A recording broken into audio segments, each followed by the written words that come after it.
I love when theists have proof of a god's existence. I would like nothing more than to be shown that there is a god. So when a fella from the Emerald Isle claims that there is proof that a god exists, I had to see where I was going wrong.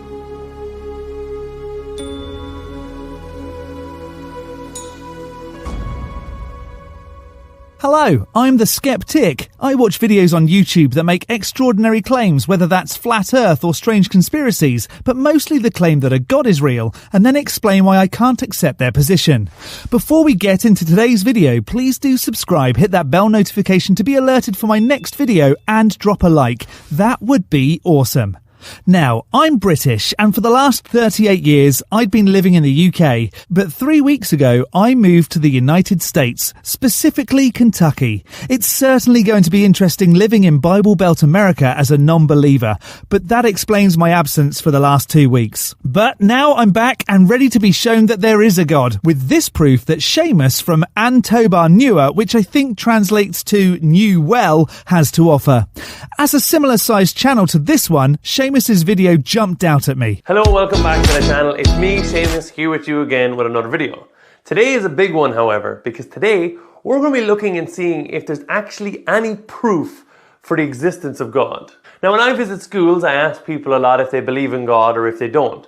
And for the people that don't, the main reason they give is that there is no proof. Now, in this video, I am going to attempt to give you some proof that you may not be aware of. However, and I must stress this, that when you're dealing with a subject as difficult or as big as like the existence of God, we can get lost down a lot of different philosophies and we can argue over so many different things, including like what is proof. If you do like to get into the nitty-gritty of complex arguments for the existence of God, then I know a few people that make a great, if complicated, argument for God's existence. If it's complicated, then how on earth could a god be pissed off that lots of people don't believe in it?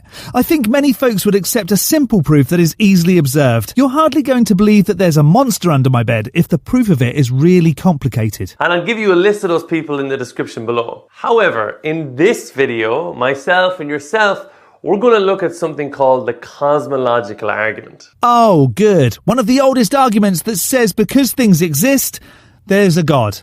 Eye roll. I think it's a great place to start because you get to use the word cosmological, which immediately makes you feel about, 15% smarter. I have a feeling that 15% smarter thing won't last long. Cosmological has to do with the cosmos, which is just another word for the universe. That isn't necessarily true. Depending on its usage, cosmos could be used to describe everything outside of the observable universe. Knowing that, this whole argument loses credibility. The existence of the universe is actually evidence for the existence of God. And I'm sure you're about to explain why. Now, scientists generally agree that the universe began about 13.6 billion years ago with the Big Bang. What's interesting to note, though, is this whole theory of the Big Bang actually began with a Catholic priest called George Lemaitre. And a theory of an expanding universe from a singular point from someone who also believes in a god doesn't demonstrate that a deity exists, it just explains a hypothesis. Plus, it's been reported that Lemaitre clearly insisted that there was neither a connection nor a conflict between his religion and his science.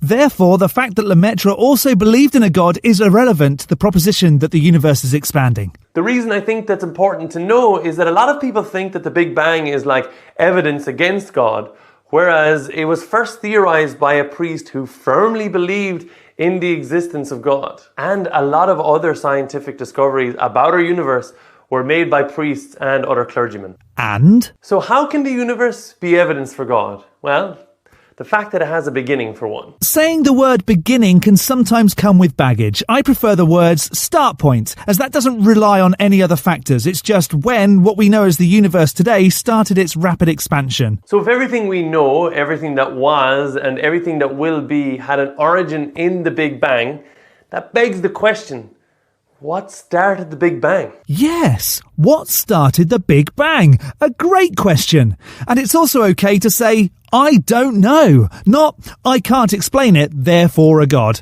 That logic can also be applied to universe-creating pixies or the potato from the dinosaurs universe. Dinosaurs and all living things were created by the great potato, an omnipotent, all-knowing, starchy tuber who rules the universe. Common experience and scientific evidence both verify that something can't come from nothing. Correct, but who says there was nothing before the known universe started? Also, when it comes to a God proposition, something can come from nothing, as a God creates things out of nothing, apparently. Being can't come from non-being. Not technically true, as abiogenesis theorizes that with the correct conditions and enough time, inorganic matter can become organic. Plus, from the start point of the universe to the start point of the Earth to the first simple-celled organism was a huge amount of time. The known universe came into existence almost 14 billion years ago. The Earth was formed around 4.5 billion years ago. How on earth did it take a god 9 billion years, 9 billion, to make a planet for humans to live on? How on earth did it take a god another 1 billion years to create a single-celled organism? And then the first modern humans have been around for approximately 300,000 years, so how did it take a god over 2 billion years to get to that point? I've been saying numbers so much now that I'm not entirely sure I got all of that correct, but you get the gist. It was a long time. If something like the Big Bang comes into being from nothing, then it's kind of inexplicable why everything doesn't just come into being from nothing. You'll have to demonstrate that things do come from nothing first, though. Science doesn't suggest it does. It's a theist position to say something comes from nothing. Why is it only universes? Why don't elephants just appear or tables just appear? Why don't gods just appear to make this whole does a god exist argument much easier to deal with? Also, there's the question of why is there something rather than nothing? There doesn't need to be anything. It's much easier for nothing to go on existing rather than something happening. And yet, here we are. So, that point is irrelevant. Time, space, and matter, or things, they all originated in the Big Bang. So whatever caused the Big Bang to be cannot be confined by time or space or matter. Where on earth did you get that from? This is going back to my earlier point. I don't know is much more honest to say than I don't know, therefore the omnipotent potato. God, as a supernatural being or a more than natural being, fits this criteria. So does the potato. God is described as eternal, not confined by time. God is also described as being omnipresent, so not confined to a particular space. God was also described as being really slow at his job since it took him so long to do anything. And God is also described as not being made of a thing or a material. The authors who wrote about God's supernatural nature were writing thousands of years before we had the theory of the Big Bang. And it wasn't demonstrated to be any more true than it is now, which isn't a whole lot, by the way. And they'd already given God the necessary attributes to be the one that caused the Big Bang. And I can write attributes to a giant universe-creating mushroom, which now means that it's entirely plausible that a mushroom, which is outside of space and time and is supernatural, created the universe. So if you are looking for proof of God's existence,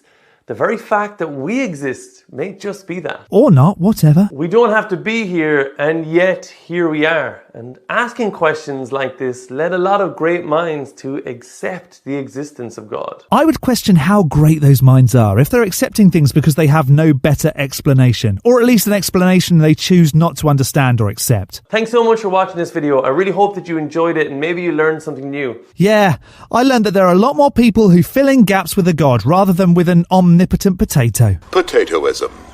Now get back to work. Well, I feel like we covered a lot of ground in this video, despite the original only being 4 minutes long. Are you convinced? Do you agree that because there are humans, there must be a god? Or does the cosmological argument make you cringe too? I'm going to skeptic this as being dealt with accordingly. Don't forget to hit the like button and subscribe if you haven't already. From me, the skeptic, stay safe, keep thinking logically and ask questions. Skepticism is the first step towards truth. See you next Saturday.